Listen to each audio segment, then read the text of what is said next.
an English teacher, like the country, not like the subject, though she is a subject because she's English. An English teacher has been fired and reported to a counterterrorism agency because she had the audacity to answer her students' questions about Christianity. She's now a radicalization threat. She told a lesbian student that God loves her. That's what makes her a terrorist. Amanda, how has God loves us become hate speech?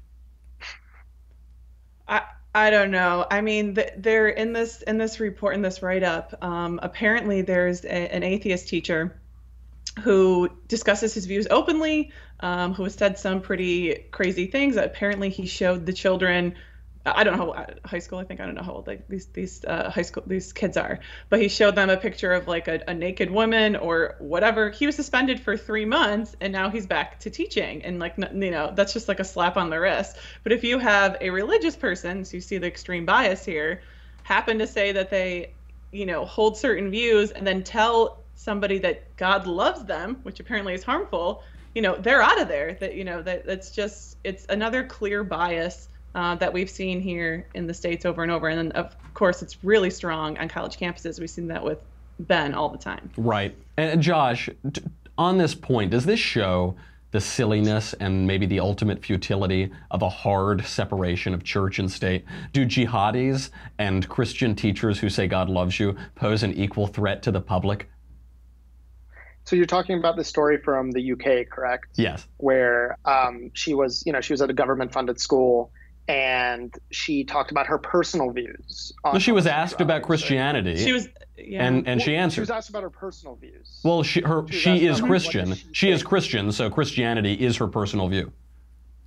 Right. I come from the camp. Maybe I hate to be a contrarian again, but I come from the camp where I don't think that the teacher should talk about her religious views at a government-funded school. So she can't talk about Christianity? She can't talk about the religion of the West? Well, she wasn't teaching a segment on Christianity. She was asked, what are your personal views on homosexuality? And she answered. And I don't know if that's appropriate at a government-funded school.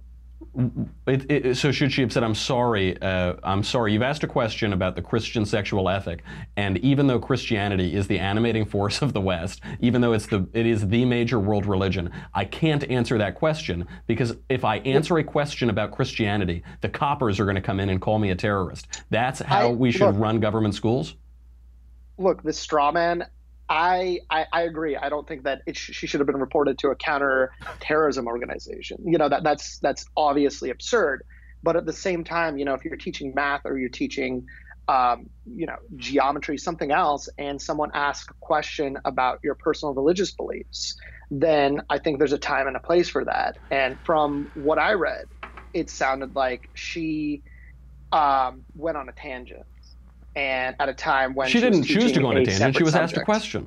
This is one, and she said that very hateful statement that God loves lesbians, that hateful, bigoted statement. It's a good thing that we didn't have, that our scientists weren't selected based on their religious views, and their teachers weren't excluded for being Christian in the beginning of modernity, because then we wouldn't have had Isaac Newton, we wouldn't have had Kepler, we wouldn't have had Bacon, we wouldn't have had Pascal, we wouldn't have discovered the Big Bang because George Lemaitre was a Catholic priest. That's probably pretty bad. We wouldn't have discovered the human genome, on and on and on. It seems to me a totally false separation between faith and reason, between light and truth, between church and state.